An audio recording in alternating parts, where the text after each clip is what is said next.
বিশ্ব সংবাদে আপনাদের স্বাগত। সংবাদের শুরুতেই শিরোনাম, পরে বিস্তারিত। ইরানের 131 শহর আক্রান্ত, নিহতের সংখ্যা দাঁড়িয়েছে 550। এদিকে সৌদির সবচেয়ে বড় তেল শোধনাগারে ইরানের ড্রোন হামলা। আর থাকছে ইরানের হামলায় বহু মার্কিন যুদ্ধবিমান বিধ্বস্ত। আরও জানিয়ে দিব ইসরায়েলের বিরুদ্ধে প্রতিশোধের যুদ্ধে ইরানের সাথে যোগ দিল যারা। জানাবো ইরানে হামলার গতি কমানোর সুযোগ নেই বলছে যুক্তরাষ্ট্র। এদিকে দীর্ঘ যুদ্ধের প্রস্তুত ইসরায়েল, লিবাননে হুঁশিয়ারি। সর্বশেষ জানিয়ে দিব ফের আলোচনায় বসতে চায় যুক্তরাষ্ট্র, পাল্টা না বলে ইরানের বার্তা। ইরানের 131টি শহরে আক্রান্ত, নিহতের সংখ্যা বেড়ে দাঁড়িয়েছে 550। যুক্তরাষ্ট্র ইসরায়েলের যৌথ সামরিক হামলায় ইরানের 131 শহর আক্রান্ত হয়েছে। এ ঘটনায় নিহতের সংখ্যা দাঁড়িয়েছে 550 জনে। সোমবার এই তথ্য জানিয়েছে ইরানি রেসকোর্স সোসাইটি। দেশটির রেসকোর্স সোসাইটি জানিয়েছে এখনও পর্যন্ত ইরানের 131টি শহর মার্কিন ও ইসরায়েলি হামলায় ক্ষতিগ্রস্ত হয়েছে। এ ঘটনায় নিহতের সংখ্যা 550 জন ছাড়িয়ে গেছে। রেডক্রস সোসাইটি আরও জানিয়েছে রেসকোর্স সোসাইটির মানবিক মিশনের নেতৃত্বে ত্রাণ ও উদ্ধার তৎপরতা বিরামহীনভাবে চলছে। ক্ষতিগ্রস্ত এলাকাগুলোতে উদ্ধারকারী দল উপস্থিত রয়েছে এবং দেশজুড়ে 1 লাখেরও বেশি উদ্ধারকর্মী পূর্ণ সতর্কবার্তায় রয়েছেন। বর্তমানে মানবিক সেবা, সহায়তা এবং মনস্তাত্ত্বিক সমর্থন প্রদানের জন্য প্রায় 40 লাখ স্বেচ্ছাসেবকের একটি নেটওয়ার্ক প্রস্তুত রাখা হয়েছে বলেছে সংস্থাটি। সৌদির সবচেয়ে বড় তেল শোধনাগারে ইরানের ড্রোন হামলা। ইরানের শাহেদ 136 ড্রোন সৌদি আরবের আরামকো তেল শোধনাগারে আঘাত এনেছে। এই হামলার পর সৌদি আরামকো রাস কানু রিফাইনিং কার্যক্রম বন্ধ করেছে। হামলার পর স্থাপনায় আগুন লাগে, তবে আগুন সীমিত ছিল। দ্রুত আগুন নিয়ন্ত্রণে আনা হয়। এখনও পর্যন্ত কোনো হতাহতের খবর পাওয়া যায়নি। মধ্যপ্রাচ্যে উত্তেজনা বাড়ছে। সাম্প্রতিক সময়ে ইরান উপসাগরীয় দেশ ও ইসরায়েলকে লক্ষ্য করে ক্ষেপণাস্ত্র ড্রোন ছড়েছে। এর আগে এই অঞ্চলে আন্তর্জাতিক বিমান হামলা হয়েছিল। এই পরিস্থিতির মধ্যেই সৌদি আরবের রাস কানুকা রিফাইনিংয়ে ড্রোন হামলা হলো। রাস তানুকা সৌদি আরবের পূর্বাঞ্চলে অবস্থিত। এটি সৌদি আরামকো পরিচালনা করে। এটি বিশ্বের বড় এবং গুরুত্বপূর্ণ তেল রপ্তানি কেন্দ্রস্থলের একটি। সেখানে প্রতিদিন 5,50,000 ব্যারেলের বেশি অপরিশোধিত তেল শোধনাগার করা হয়। পাশের রপ্তানি টার্মিনাল থেকে প্রতিদিন লাখ লাখ ব্যারেল তেল বিশ্ববাজারে পাঠানো হয়। এই স্থাপনায় শোধন ইউনিট রয়েছে, বড় বড় সংরক্ষণ ট্যাঙ্ক রয়েছে, পাইপলাইনের নেটওয়ার্ক রয়েছে। আন্তর্জাতিক তেলবাহী জাহাজের জন্য বড় বন্দরও আছে। বৈশ্বিক জ্বালানি সরবরাহে এই স্থানের বড় ভূমিকা আছে, তাই সেখানে কড়া নিরাপত্তা ও উন্নত নজরদারি ব্যবস্থা রয়েছে। এশিয়া, ইউরোপ ও যুক্তরাষ্ট্রে তেল রপ্তানিতে রাস নানুকা খুবই গুরুত্বপূর্ণ। এখানে কোনো সমস্যা হলে আন্তর্জাতিক বাজারে অপরিশোধিত তেলের দাম বাড়তে পারে। বৈশ্বিক জ্বালানি বাজারে অস্থিরতা তৈরি হতে পারে। ইরানের হামলায় বহু মার্কিন যুদ্ধবিমান বিধ্বস্ত। ইরানের হামলায় কুয়েতে বেশ কয়েকটি মার্কিন যুদ্ধবিমান বিধ্বস্ত হয়েছে। দেশটির প্রতিরক্ষা মন্ত্রণালয় বরাতে সোমবার এক প্রতিবেদনে এসব তথ্য জানিয়েছে আল জাজিরা। বিমানগুলো বিধ্বস্ত হলেও সব ক্রু সদস্য নিরাপদে আছে বলে জানিয়েছে প্রতিরক্ষা মন্ত্রণালয়। এর আগে কুয়েত মিসাইলের আঘাতে মার্কিন বিমান বাহিনীর একটি F-15 ফাইটার জেট বিধ্বস্ত হয়েছে বলে দাবি করেছে ইরান। সামাজিক যোগাযোগ মাধ্যমে ছড়িয়ে পড়া একাধিক ভিডিও ফুটেজে যুদ্ধবিমানটি বিধ্বস্ত হওয়ার দৃশ্য দেখা গেছে। ভিডিওতে একটি F-15 যুদ্ধবিমানকে ধীর গতিতে নিচে ঘূর্ণয়মান অবস্থায় নামতে দেখা যায়।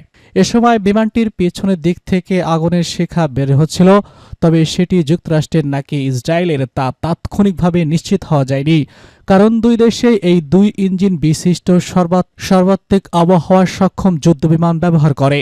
একাধিক গণমাধ্যম জানিয়েছে পাইলট নিরাপদে ইভেক্ট করতে সক্ষম হন। প্রসঙ্গত, শনিবার ইরানের বিভিন্ন স্থাপনা এবং সামরিক ঘাঁটিতে যুক্তরাষ্ট্র ইসরায়েলের হামলার পর উত্তপ্ত হয়ে উঠেছে মধ্যপ্রাচ্যের পরিস্থিতি। এর জবাবে ইরান তেল আবিব এবং অঞ্চল জুড়ে মার্কিন সামরিক ঘাঁটিগুলো লক্ষ্য করে ক্ষেপণাস্ত্র ও সশস্ত্র ড্রোন হামলা চালায়। ইরানের সর্বোচ্চ নেতা আয়াতুল্লাহ আল খামেনির প্রথম দিনেই তেহরানের কেন্দ্রস্থলের একটি কম্পাউন্ডে ক্ষেপণাস্ত্র হামলায় নিহত হন। যুক্তরাষ্ট্রের সাবেক প্রেসিডেন্ট ডোনাল্ড ট্রাম্প নিজেদের সামাজিক যোগাযোগ মাধ্যম ট্রুথ ন্যাশনালে দাবি করেছেন, খামেনির মৃত্যু ছিল মাসের পর মাসের গোয়েন্দা পরিকল্পনার ফল। গত ৭২ ঘণ্টায় উভয় পক্ষের হামলার মাত্রা এবং তীব্রতা বেড়েছে। এর ফলে সংশ্লিষ্ট দেশগুলোর সাধারণ মানুষের জীবন ব্যাপক বিঘ্ন ঘটেছে। ইসরায়েলের বিরুদ্ধে প্রতিশোধের যুদ্ধে ইরানের সাথে যোগ দিল যারা।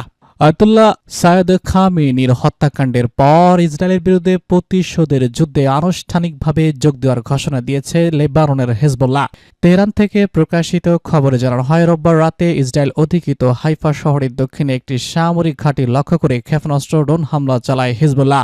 সংগঠনটির বিবৃতিতে বলা হয়েছে, আয়াতুল্লাহ সায়েদ আলী খামেনির হত্যার প্রতিশোধ, লেবানন ও তার জনগণকে রক্ষা এবং জায়নবাদী শাসক গোষ্ঠীর ধারাবাহিক আগ্রাসনের জবাব দিতে হাইফার দক্ষিণে ইসরায়েলি সামরিক বাহিনীর একটি ক্ষেপণাস্ত্র সাইডে আঘাত আনা হয়েছে। বিবৃতিতে আরও বলা হয়, ইসরায়েলি আগ্রাসন অব্যাহত রাখা এবং তাদের নেতা তরুণ সাধারণ মানুষকে হত্যা করার পর উপযুক্ত সময় স্থানে আত্মরক্ষা এবং পাল্টা জবাব দেওয়ার অধিকার তাদের রয়েছে। হিজবুল্লাহর ভাষ্য, গত ১৫ মাস ধরে কোনো কার্যকর সতর্ক বার্তা বা বিরোধ ছাড়াই ইসরায়েলি শাসক গোষ্ঠী আগ্রাসন চালিয়ে যেতে পারে না। তাদের বাধ্য করতে হবে আগ্রাসন বন্ধ এবং অধিকৃত লেবানিজ ভূখণ্ড থেকে পিছু হটতে। সংগঠনটি জোর দিয়ে বলেছে, এই ক্ষেপণাস্ত্র একটি বৈধ আত্মরক্ষামূলক প্রতিক্রিয়া। একই সঙ্গে লেবাননের কর্মকর্তাদের প্রতি আহ্বান জানানো হয়েছে দেশে ইসরায়েলি মার্কিন আগ্রাসন বন্ধে কার্যকর উদ্যোগ নিতে। ইরানে হামলার গতি কমানোর কোনো পরিকল্পনা নেই বলছে যুক্তরাষ্ট্র। যুক্তরাষ্ট্রের সেন্টকম স্পষ্টভাবে জানিয়ে দিয়েছে যে ইরানের নেতৃত্ব এবং সামরিক অবকাঠামো লক্ষ্য করে শুরু হওয়া ব্যাপক ভিত্তিক সামরিক অভিযানের গতি কমানোর কোনো পরিকল্পনা তাদের নেই। আল আরাবিয়া ইংলিশকে দেওয়া এক সাক্ষাৎকারে সেন্টকমের মুখপাত্র বলেছেন, তারা এই অভিযানকে অপ্রতিরোধ্য হিসেবে বর্ণনা করেছিলেন এবং বাস্তবেও তারা সেই লক্ষ্যেই কাজ করছেন। মার্কিন প্রেসিডেন্ট ডোনাল্ড ট্রাম্পের নির্দেশে শুরু হওয়া অপারেশন এপিইউপির মূল উদ্দেশ্য হল ইরানি শাসকের হুমকি নির্মূল করে আমেরিকানদের সুরক্ষা নিশ্চিত করা। এই অভিযানের অংশ হিসেবে গত ৩৬ বছর ধরে ক্ষমতায় থাকা ইরানের সর্বোচ্চ নেতা সায়েদ আলী খামেনি সহ দেশটির শীর্ষ স্থানীয় সামরিক নেতাদের লক্ষ্যবস্তু করা হয়েছে। মার্কিন সামরিক কর্মকর্তারা জানিয়েছে, মৌসুমীর হোয়াইট হাউস বিমান ঘাঁটি থেকে উড়ে আসা B-2 স্টলার্ট বোমারু বিমান ব্যবহার করে ইরানের স্থলভাগ স্যাটেলাইট মিসাইল ক্ষেপণাস্ত্রগুলো ধ্বংস করা হয়েছে। এখনও পর্যন্ত ইরান জুড়ে ১,০০০-এর বেশি লক্ষ্যবস্তুতে আঘাত আনা হয়েছে বলে দাবি করেছেন সেন্টকম। এর মধ্যে ইসলামিক রেজলিউশনারি গার্ড কর্পস সদর দপ্তর, কমান্ড অ্যান্ড কন্ট্রোল সেন্টার, বিমান প্রতিরক্ষা ব্যবস্থা, ব্যালিস্টিক মিসাইল সাইট এবং ইরানি নৌবাহিনীর জাহাজ ও সাবমেরিন উল্লেখযোগ্য। তবে এই অভিযানে মধ্যপ্রাচ্যের বিভিন্ন স্থানে ইরানের পাল্টা হামলায় অন্তত ৩ মার্কিন সেনার মৃত্যু হয়েছে এবং আরও হতাহতের আশঙ্কা করা হচ্ছে। মার্কিন অস্ত্রভান্ডার ও গোলাবারুদ ফুরিয়ে যাওয়ার বিষয়ে কিছু সাবেক কর্মকর্তা উদ্বেগ প্রকাশ করলেও সেন্টকমের সাবেক কমান্ডার জেনারেল শফিক হোসেন বলেছেন, এই অভিযানে চালিয়ে যাওয়ার জন্য যুক্তরাষ্ট্রের পর্যাপ্ত সম্পদ ও প্রস্তুতি রয়েছে। তিনি জানান, রাজনৈতিক নেতৃত্ব যতদিন নির্দেশ দিবেন ততদিন এই সামরিক তৎপরতা অব্যাহত রাখার সক্ষমতা মার্কিন বাহিনীর আছে। এদিকে ইরানও থেমে নেই। তারা ইসরায়েল, সাইপ্রাসের ব্রিটিশ ঘাঁটি এবং উপসাগরীয় দেশগুলোর জিসিসি বিভিন্ন সামরিক এবং বেসামরিক লক্ষ্যবস্তুতে পাল্টা হামলা চালিয়েছে। দীর্ঘযুদ্ধে প্রস্তুত ইসরায়েল, লেবাননকে হুঁশিয়ারি। ইরানের চালানো আগ্রাসনের জবাবে ইসরায়েলে হামলা চালিয়ে লেবাননের সশস্ত্র গোষ্ঠী হিজবুল্লাহ বিষয়টি নিয়ে সতর্ক অবস্থানে দখল দেয় দেশটি। তারা হিজবুল্লাহর বিরুদ্ধে লম্বা যুদ্ধের প্রস্তুতি নিয়ে রেখেছে। সোমবার সামরিক বাহিনীর প্রকাশ করা একটি ভিডিওতে দেশটির সামরিক প্রধান রিয়াল জামির বলেছেন, হিজবুল্লাহর বিরুদ্ধে সোমবার ভোরে শুরু হওয়া লড়াই আরও অনেক দিন চলতে পারে। জামির বলেছেন, আমরা হিজবুল্লাহর বিরুদ্ধে একটি আক্রমণাত্মক অভিযান শুরু করেছি। হিজবুল্লাহ দাবি করা রকেট হামলার জবাবে ইসরায়েল লেবাননে ব্যাপক বিমান হামলা চালিয়েছে। এতে অর্ধশতাধিক লেবাননের মানুষ মারা গেছেন। এই হামলায় কয়েক ঘন্টা পর জামির বলেছেন, আমাদের কয়েকদিন লড়াইয়ের জন্য প্রস্তুত থাকতে হবে। এর আগে ইসরায়েলের জ্যেষ্ঠ জেনারেল জানান, লেবাননে হামলার মাত্রা আরও বাড়ানো হবে। দেশটির সামরিক বাহিনীর নর্দার্ন কমান্ডের প্রধান রাফি মিনালো বলেছেন, হিজবুল্লাহ লেবানন রাষ্ট্রের বদলে ইরানের শাসন ব্যবস্থাকে বেছে নিয়েছে এবং আমাদের বেসামরিক নাগরিকদের উপর হামলা শুরু করেছে। তাদের জন্য বড় মূল্য দিতে হবে। লেবাননের স্বাস্থ্য মন্ত্রণালয় সোমবার জানায়, ইসরায়েলি হামলায় অন্তত ৩১ জন নিহত এবং ১৫০ জন আহত হয়েছেন। লেবাননের প্রেসিডেন্ট বলেছেন, ইসরায়েলের দিকে রকেট নিক্ষেপ তার সরকারের লেবাননকে আঞ্চলিক যুদ্ধ থেকে দূরে রাখার চেষ্টাকে ক্ষতিগ্রস্ত করছে। তিনি বলেছেন, আজ সকালে লেবাননের ভূখণ্ড থেকে ক্ষেপণাস্ত্র নিক্ষেপ অঞ্চল জুড়ে চলমান বিপজ্জনক সামরিক সংঘাত থেকে লেবাননকে দূরে রাখতে লেবানন রাষ্ট্র বা সব প্রচেষ্টাও উদ্যোগ নিয়েছে, তা লক্ষ্যবস্তু পরিণত করেছে। এদিকে ফের আলোচনায় বসতে চায় যুক্তরাষ্ট্র, পাল্টা বার্তা দিয়ে ইরানের না। ওয়াশিংটনের সঙ্গে নতুন করে পারমাণবিক আলোচনায় যোগ দেওয়ার খবর নাকচ করেছে ইরানের জাতীয় নিরাপত্তা পরিষদের সচিব। তিনি সামাজিক যোগাযোগ মাধ্যম এক্সে বলেছেন, আমরা যুক্তরাষ্ট্রের সঙ্গে আলোচনায় বসব না।